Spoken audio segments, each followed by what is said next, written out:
En el video anterior comenzamos a estudiar el segundo piso de la teoría de la evolución. Este es el de la evolución química o abiogénesis. Y en este video continuaremos analizando una porción de la teoría de la biogénesis, la teoría de la atmósfera primitiva. Si hablamos de la supuesta atmósfera primitiva, ciertamente la gran mayoría de los compuestos orgánicos mencionados han sido sintetizados en el laboratorio, pero no todos usando las mismas combinaciones de gases. La combinación de gases que sirven para producir algunos compuestos no sirve para producir otros. Esas son las condiciones contradictorias que mencionamos en el video anterior. Y la razón principal por la cual los evolucionistas no son capaces de dar una composición definitiva de esa atmósfera primitiva. ¿Y qué tal las fuentes de energía? En esta gráfica se presentan las fuentes de energía disponibles actualmente en la naturaleza, y que podemos asumir que también estuvieron presentes en la Tierra primitiva en mayor o menor cantidad. Con las fuentes de energía ocurre algo parecido a lo que ocurre con las diferentes combinaciones de gases de las diferentes supuestas atmósferas primitivas. Las fuentes de energía que pueden ser efectivas para producir algunos compuestos no lo son para producir otros. Pero eso no es lo más grave. El verdadero problema es que por lo general la misma energía que ayuda a formar el compuesto deseado lo destruirá si el compuesto continúa estando expuesto a esa fuente de energía. Comencemos hablando de la más abundante de las fuentes de energía, la radiación ultravioleta. La radiación ultravioleta es la radiación electromagnética cuya longitud de onda está comprendida aproximadamente entre los 400 y los 15 nanómetros. Nanómetros es lo que más comúnmente se usa hoy día para medir las ondas electromagnéticas, pero para aquellos interesados en estudiar el libro de Mystery of Light Origins, allí se usan angstroms para medir el largo de la onda. Pero es muy fácil la conversión de una unidad a la otra. Un angstrom equivale a 0.1 nanómetros.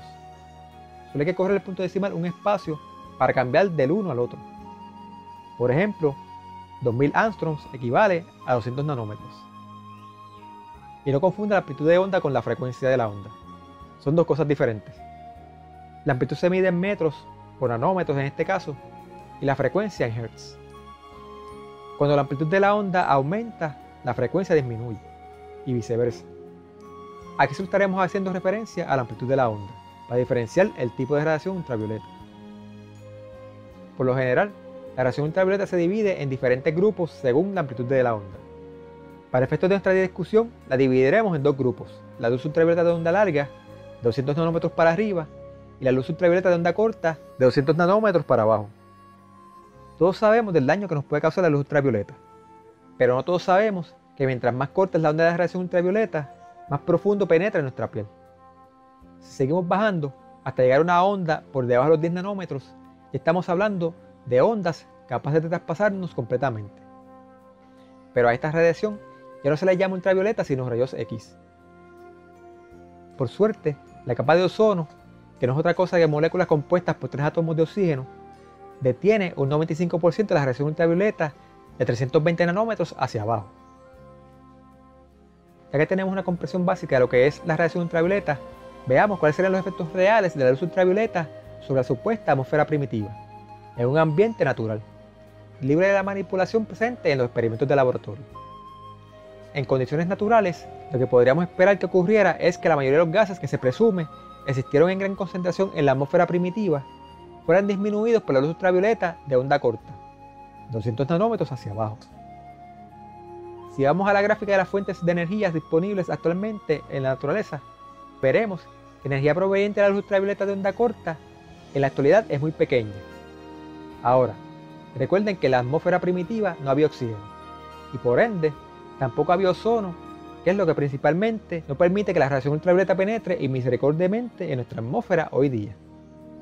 Así que, aparte de producir aminoácidos y cualquier otra molécula biológica, la luz ultravioleta tendría los siguientes efectos. Por ejemplo, las moléculas de metano se habrían polimerizado en hidrocarburos y caído sobre la superficie de la Tierra y sobre los océanos, formando una capa de aceite de entre 1 a 10 metros de profundidad. Solo una cantidad ínfima de metano hubiera permanecido como tal en la atmósfera. Este hecho es doblemente contrario a la teoría de la evolución, pues no solo hubiera afectado negativamente la primera etapa de la biogénesis, sino que, como señala Abelson en 2 de sus escritos, se supone que hoy encontráramos en las capas del precámbrico temprano una gran acumulación de estos hidrocarbonos o sus residuos de carbón, pero no es así. Según la teoría, una de las polimerizaciones que se supone debiera haber ocurrido como efecto de las fuentes de energía sobre la atmósfera primitiva, es la unión de monóxido de carbono e hidrógeno formando formaldehídos o metanol. Pues resulta que al haberse formado formaldehídos en la atmósfera primitiva, un 99% del mismo hubiera sido inmediatamente desarmado nuevamente en monóxido de carbono e hidrógeno por efecto de la luz ultravioleta. Con todo y eso, la cantidad de monóxido de carbono hubiera sido baja, pues el monóxido de carbono hubiera sido convertido rápidamente e irreversiblemente en formiato, gracias a la luz ultravioleta de onda corta. Ese formiato se acumularía finalmente en los océanos, los cuales tendrían un pH alcalino. El amoníaco también se desarmaría por efecto de luz ultravioleta de onda corta, en nitrógeno e hidrógeno. Y eso hubiera ocurrido tan rápidamente que el amoníaco difícilmente hubiera jugado algún papel en la evolución prebiótica. ¿Cuán rápido hubiera ocurrido? Bueno, si suponemos que todo el nitrógeno que existe actualmente en nuestra atmósfera era amoníaco en la atmósfera primitiva, le hubiera tomado 30.000 años alcanzar su estado actual. Pero esos 30.000 años son suponiendo que todo el nitrógeno que existe actualmente en nuestra atmósfera era amoníaco en la atmósfera primitiva.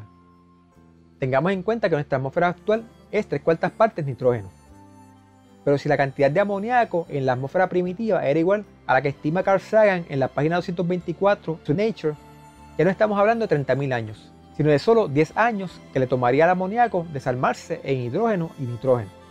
De paso, 30.000 años no es nada en términos geológicos, si es que la evolución realmente ocurrió. Pero ¿qué podemos decir entonces de 10 años? Si los científicos no han podido forzar la biogénesis en sus laboratorios después de tantas décadas, es imposible que ocurriera por sí sola en apenas 10 años. Otro compuesto orgánico que se supone debió haberse formado a partir de los gases de la supuesta atmósfera primitiva y concentrado en los océanos es el ácido sulfhídrico, o sulfuro de hidrógeno. Pero la realidad es que las concentraciones de ácido sulfhídrico en los océanos hubiera sido en gran manera atenuada gracias a la luz ultravioleta de onda corta, la cual, en lugar de que se formara ácido sulfhídrico, hubiera provocado la formación de sulfuros de metal, los cuales, una vez formados, son muy difíciles de disolver. Hasta la misma agua se afectaría con la luz ultravioleta de onda corta, desarmándose en hidrógeno y en el tan temido oxígeno. Recuerden que según la teoría, no había oxígeno en la atmósfera primitiva, pues el oxígeno echaría a perder la biogénesis desde el saque.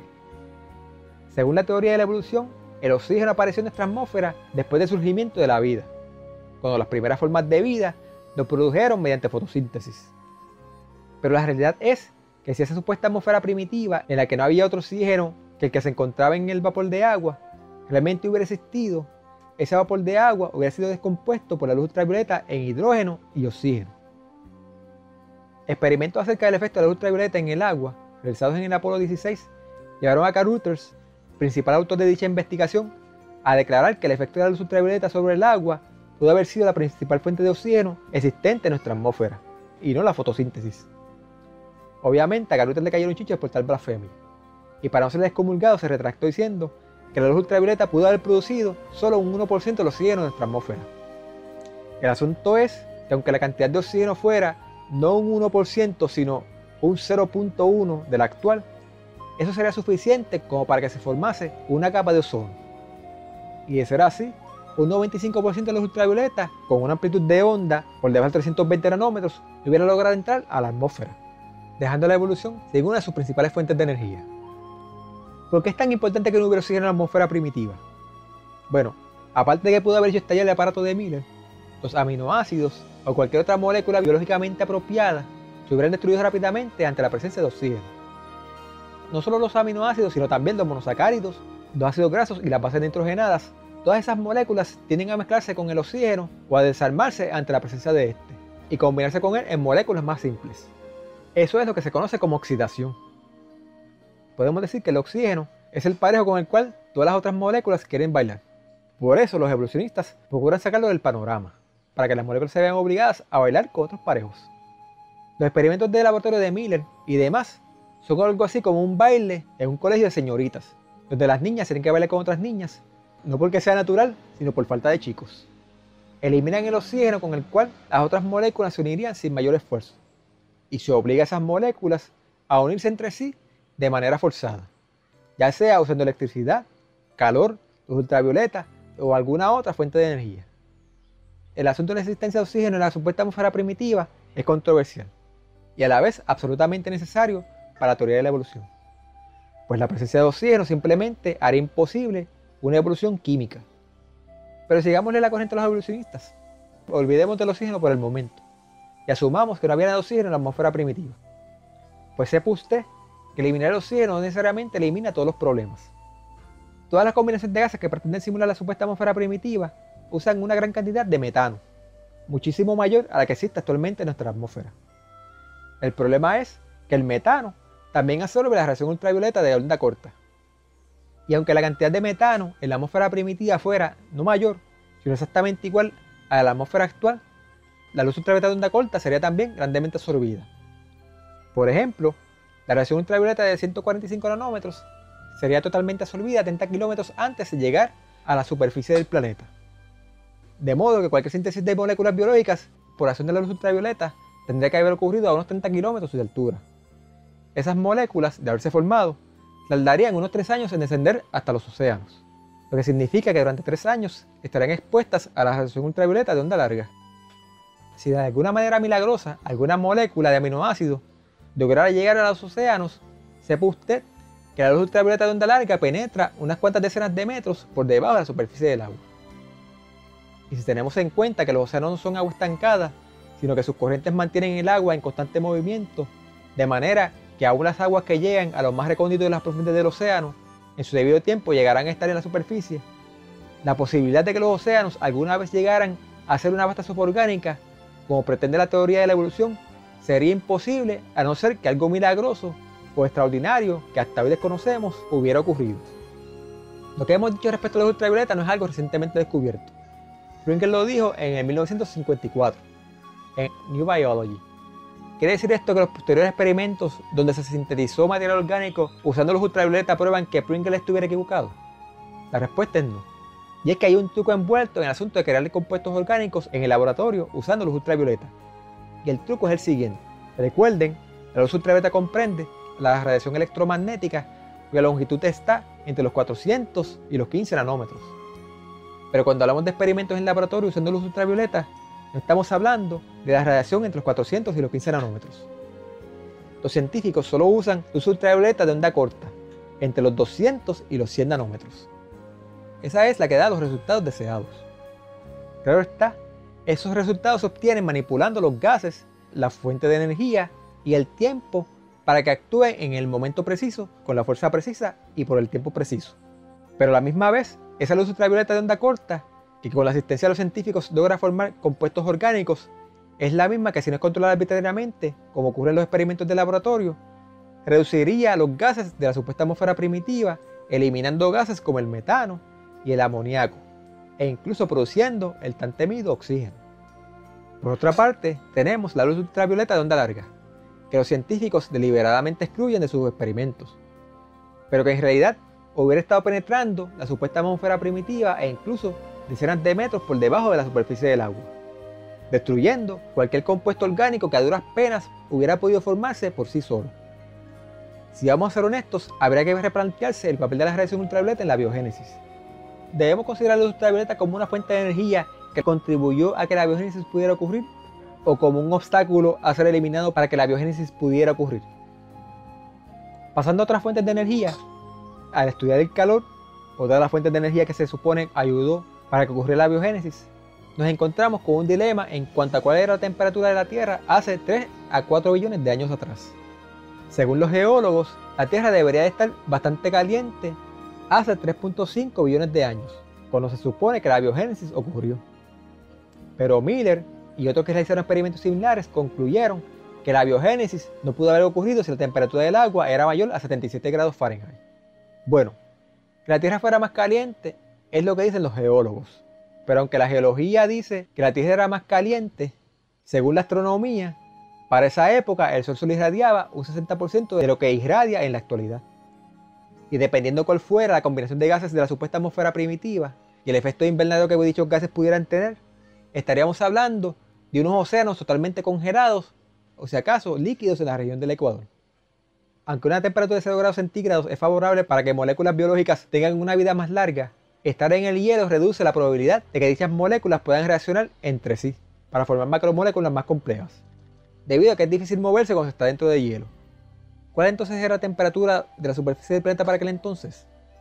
Hay que aclarar que ambas posturas, la de la geología y la de la astronomía, no se basan en hechos probados, sino en la asunción de que la evolución, y en este caso el Big Bang y la evolución del universo, ocurrió, y que todas las galaxias, estrellas y planetas se formaron del polvo producido del Big Bang, que comenzó a atraerse entre sí, formando pequeñas masas que conforme fueron creciendo, comenzaron a tener mayor fuerza de gravedad, haciéndose más densas y a la misma vez atrayendo otras masas más pequeñas. Conforme a esta teoría, nuestro planeta era al principio una masa de roca fundida, que a cierto punto comenzó a enfriarse. Por eso, según la geología, hace 3.98 billones de años, la Tierra estaba demasiado caliente como para sostener la vida. Mientras que basado en la misma teoría, dos astrónomos dicen que para aquel entonces el Sol aún no había alcanzado la temperatura que tiene actualmente. Hace falta definir cuál era la temperatura de la superficie del planeta. Unos dicen que hervía y otros dicen que estaba congelado. Al estudiar los cientos de experimentos hechos para demostrar la posibilidad de la biogénesis, usted verá que los científicos se inclinarán hacia un planeta hirviendo o hacia un planeta congelado según la manera en que hayan logrado resultados favorables en el laboratorio. Y aquí estamos nuevamente hablando de condiciones contradictorias en las que fueron hechos estos experimentos. Si la Tierra era 20 grados Celsius más fría de lo que es actualmente, como sugiere la astronomía, eso implicaría que fuera rarísimo que pudieran ocurrir tormentas eléctricas, reduciendo en gran manera la importancia que pudieran tener las descargas eléctricas y las ondas de choque que estas pudieran producir como fuentes de energía necesarias para la biogénesis. Para que puedan ocurrir tormentas eléctricas es necesario que ocurra evaporación y que ese vapor ascienda. Es necesario que el aire cerca de la superficie sea cálido y húmedo y frío y seco en la altura. La idea de un planeta más frío no solo afecta la disponibilidad de descargas eléctricas como fuente de energía, sino que también las tornadas de las tormentas eléctricas son una de las principales fuentes de ondas de choque en la naturaleza. Y precisamente, las ondas de choque, aunque son una de las fuentes de energía menos disponibles, es por mucho la más efectiva de todas. De modo que un planeta más frío nos reduciría grandemente las fuentes de energía. Las tormentas eléctricas serían solo posibles donde ocurrieran erupciones volcánicas. De modo que para que la evolución probiótica pueda ser posible, tenemos que suponer que la actividad volcánica para entonces era muchísimo mayor que la actual. Esa es la única manera de acomodar ambas ideas. Un planeta con una actividad volcánica en su interior y un sol más frío es una explicación que hace mucho sentido, aunque es imposible de probar, y nos deja aún sin saber cuál era la temperatura del planeta. Bueno, en realidad la idea de que el Sol evolucionó afecta a estas fuentes de energía.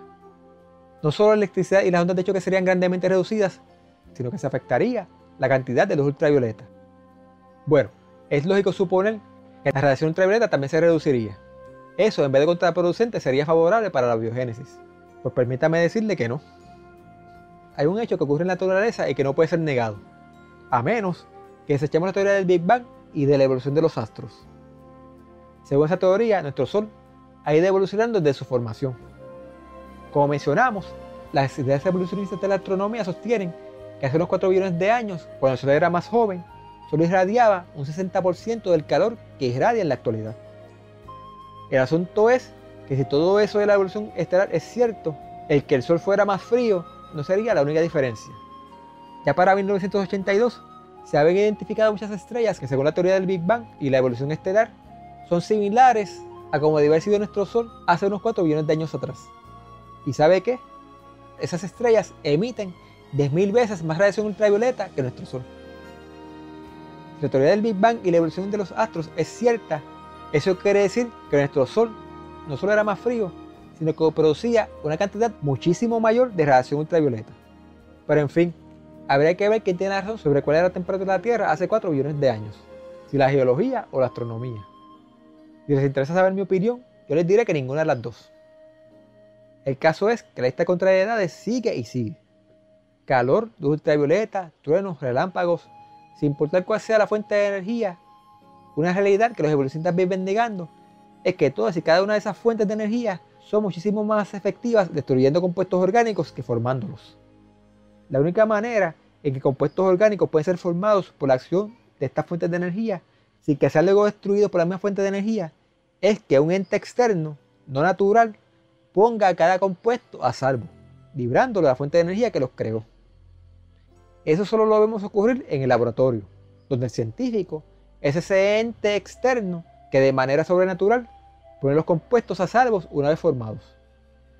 Pero en el mundo natural lo que se ve es la creación y consecuente destrucción de esos compuestos, de manera que se renuevan y son destruidos continuamente sin que nunca ocurra cosa alguna que pueda ser considerada evolución.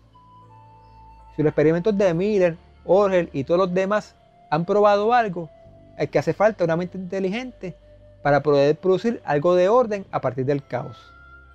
Los evolucionistas sostienen que los experimentos de Miller y demás evidencian que nuestro planeta tuvo una atmósfera primitiva diferente a la actual.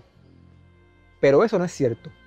Lo único que realmente prueban es que se puede obtener material orgánico sometiendo mezclas de gases a algunas fuentes de energía. Ese hecho por sí solo no sostiene que nuestro planeta tuviera alguna vez una atmósfera diferente a la actual, sino solo muestra que de haber sido cierto que nuestro planeta tuviera alguna vez una atmósfera diferente a la actual, habría entonces cierto grado de posibilidad de que la biogénesis pudiera ocurrir.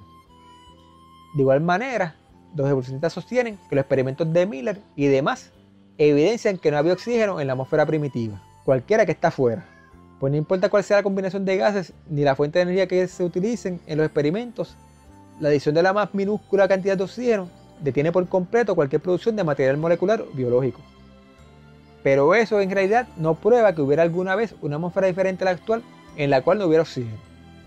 Lo único que realmente prueba es que si alguna vez hubo una atmósfera diferente a la actual, esta necesitaría estar libre de oxígeno, para que la biogénesis pudiera tener alguna posibilidad. Esos experimentos es toda la evidencia que los evolucionistas tienen para sostener que hubo alguna vez una atmósfera primitiva, que hubo una vez una vasta sopa orgánica y que hubo abiogénesis. Solo experimentos en laboratorios bajo las más favorables condiciones, manipuladas a conveniencia por científicos que realizaron dichos experimentos. Pero no existe ninguna evidencia geológica o evidencia alguna en el mundo natural de que alguna vez esas tres cosas realmente existieran u ocurrieran. Cuando los evolucionistas sostienen que los experimentos de Miller y demás son evidencia suficiente, están dando por sentado lo que esos experimentos pretenden probar. Eso es racionamiento circular. Están diciendo que la biogénesis ocurrió porque los experimentos muestran cómo ocurrió. De la misma vez están diciendo que los experimentos tienen valor porque la biogénesis ocurrió. Primero, para hablar de biogénesis hay que primeramente probar que hubo una atmósfera primitiva. Y sobre todo, hay que probar que en esa atmósfera primitiva no había oxígeno libre. Hay varias teorías acerca de cómo nuestra atmósfera llegó a ser casi una cuarta parte oxígeno. Una de ellas decía que el oxígeno emanó del interior de la Tierra en erupciones volcánicas. Si nos dejamos llevar por las erupciones volcánicas de hoy día, esta teoría no se sostiene, pues hoy día las erupciones volcánicas liberan diferentes gases, pero no oxígeno libre. Eso no es de extrañar, pues la naturaleza del oxígeno, recuerden que el oxígeno es el parejo con el que muchos quieren bailar, y las altas temperaturas en los volcanes, de existir algún oxígeno bajo la superficie, el mismo reaccionará con los minerales mucho antes de poder salir a la atmósfera. Por eso es que no hay oxígeno en las erupciones volcánicas hoy día. Y por eso mismo, no la debió haber habido en el pasado, por más remoto que esté fuera. Así que descartar esa teoría, nos quedan dos hechos probados mediante los cuales sí se obtiene oxígeno. Uno es la fotosíntesis y el otro es el rompimiento de moléculas de agua por el efecto de la luz ultravioleta. Ya hablamos acerca de los experimentos realizados a este respecto por la NASA durante la época de las misiones Apolo. Cómo el agua reacciona a la luz ultravioleta no es algo con lo que sea imposible experimentar. Si asumimos que no había oxígeno libre en la atmósfera primitiva, sino solo el oxígeno contenido en el agua, muy bien pudiéramos calcular cuánto tardaría la luz ultravioleta en producir oxígeno en la atmósfera. Esos cálculos fueron hechos en 1969 por Brickman, y el resultado fue que para la época en que se supone la biogénesis ocurrió, la atmósfera ya debería haber tenido un 25% de la cantidad de oxígeno que tiene hoy día. Otra blasfemia en contra de la evolución que no pasó inadvertida. Aunque muchos criticaron los resultados de los cálculos de Brickman, pocos se atrevieron a ser específicos en señalar dónde estaba el error en sus cálculos. Pues en realidad no fueron pocos, sino fue uno solo. Fue Walker, en 1977, en la página 124 del libro Evolution of the Atmosphere. Allí Walker escribió que Brickman se había equivocado al asumir que todo el hidrógeno liberado al desarmarse las moléculas de agua por la luz ultravioleta había escapado fuera de la atmósfera mientras que el oxígeno permaneció. En otras palabras, si la luz ultravioleta desarmó tanta agua como asevera Brickman, debería haber más hidrógeno en la atmósfera.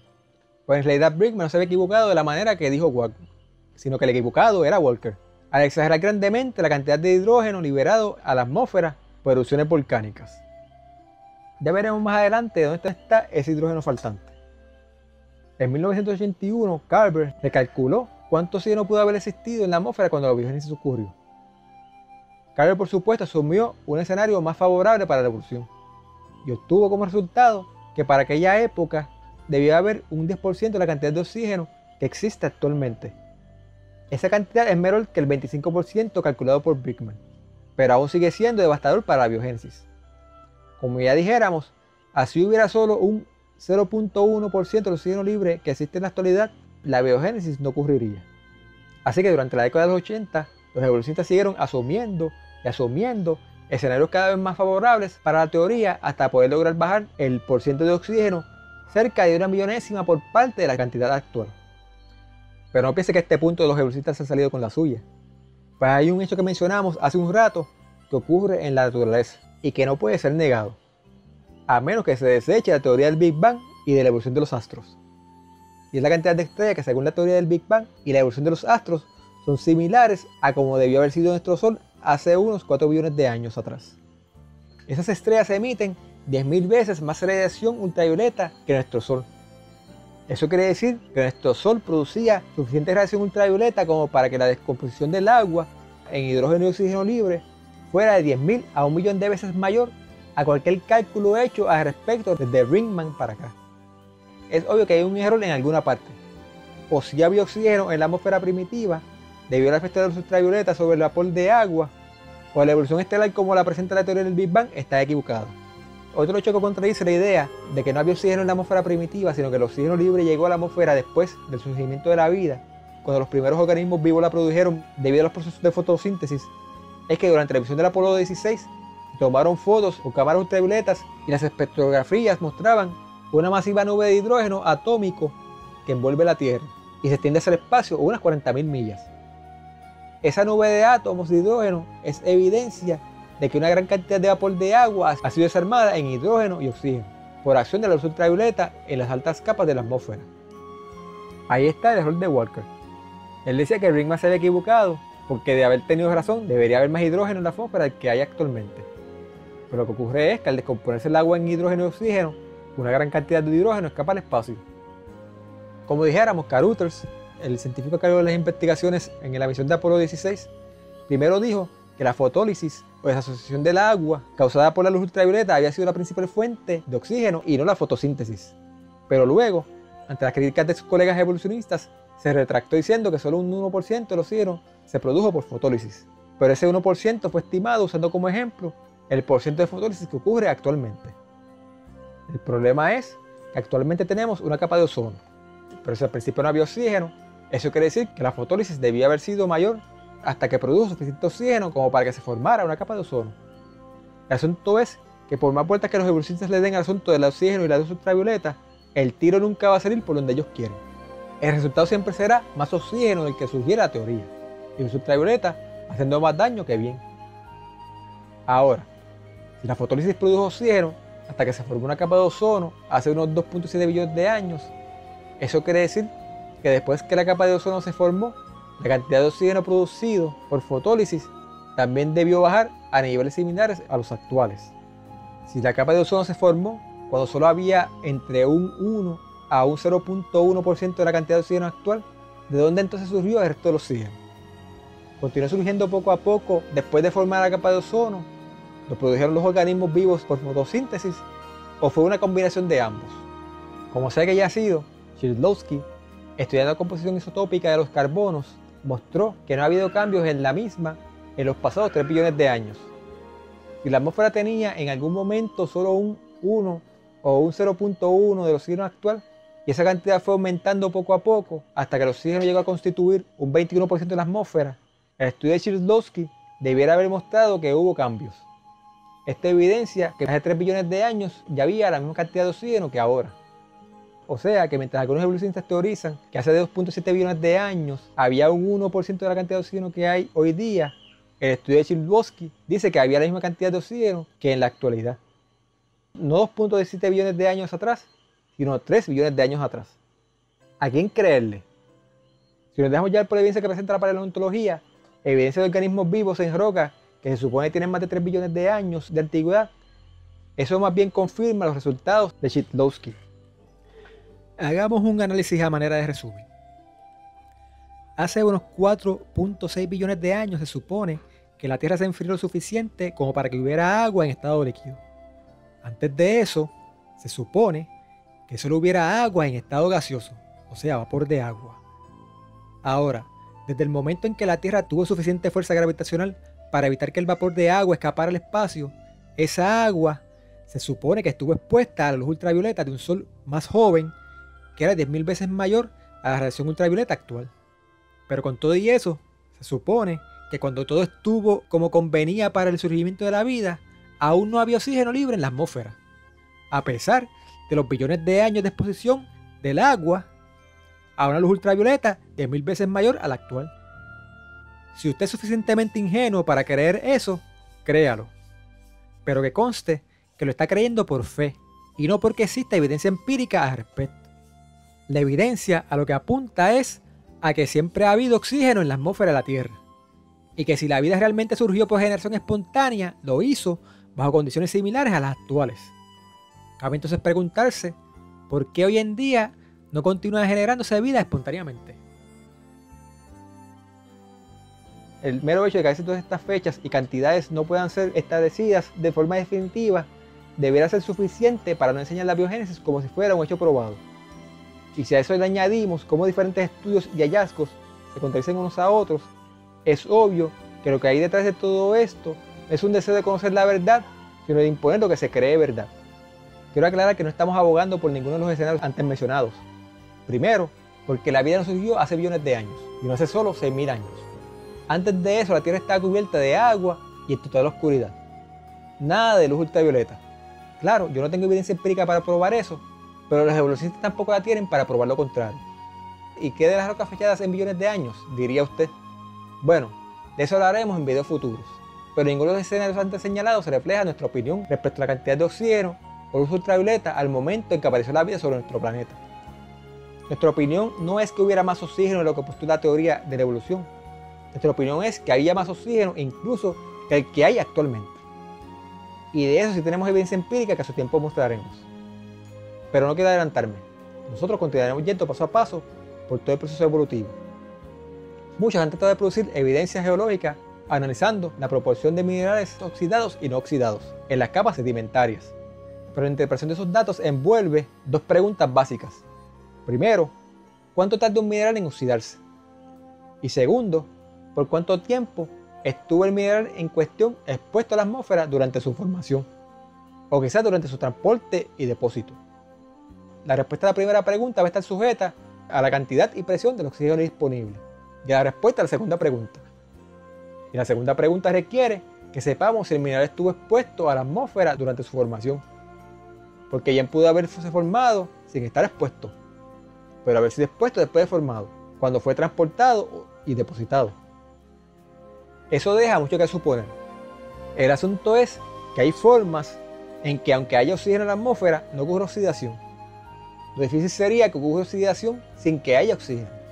A este respecto, los autores del libro de Mystery of Life Origins escribieron: debido a la incertidumbre en la cinética de la oxidación de estos minerales, es difícil concluir de manera confiada que alguna vez haya habido un tiempo en el cual la atmósfera de la Tierra estuviera privada de oxígeno libre. También Eric Dimbro y Michael Kimberly dijeron: en general no hemos encontrado evidencia en la distribución sedimentaria de carbón, azufre, uranio y hierro de que una atmósfera libre de oxígeno haya existido en algún momento durante el tiempo de la historia geológica grabada en la muy bien preservada roca sedimentaria. Si este tipo de evidencia en realidad no evidencia si hubo o no una atmósfera diferente a la actual en la que no había oxígeno, ¿cuál es la evidencia que sí tenemos? Bueno, número uno, tenemos roca fechada en más de 3.5 billones de años conteniendo rastros de formas de vida que producen oxígeno. Entonces, o si había oxígeno hace 3.5 billones de años, o la radiodatación no funciona. Número 2. Aunque es posible que no ocurra oxidación aún habiendo oxígeno en la atmósfera, que ocurra lo contrario sí es difícil. Sin embargo, se ha encontrado mucho material oxidado de más de 3.5 billones de años. Nuevamente, o si había oxígeno hace más de 3.5 billones de años, o la radiodatación no funciona. Y número 3, por más que han tratado de esforzar sus cálculos para decir que la luz ultravioleta no pudo haber producido suficiente oxígeno desarmando moléculas de agua, han tenido que conceder que había por lo menos un 0.1% de la cantidad de oxígeno actual hace más de 3.5 billones de años. Aunque ninguna de esas evidencias nos sirve para decir la cantidad de oxígeno libre en la atmósfera hace 3.5 billones de años, sí nos dice que había más oxígeno del que sostiene la teoría. Como ya dijéramos en un video anterior, los evolucionistas esperan que el tiempo les dé la razón. Pero en este caso, la data que se ha ido acumulando apunta cada vez más a una atmósfera con oxígeno. Algunos pudieran argumentar que tal vez la evolución molecular ocurrió en un microambiente, tal vez en una cápsula de gases sepultada bajo la corteza terrestre. Pero difícilmente un ambiente tal podría existir por el tiempo suficiente para que la biogénesis pudiera ocurrir. Bueno, hasta aquí llegaremos en este video. En el próximo avanzaremos un poco más en el proceso de la biogénesis y estudiaremos la vasta sopa orgánica. Hasta el próximo video y que Dios les bendiga.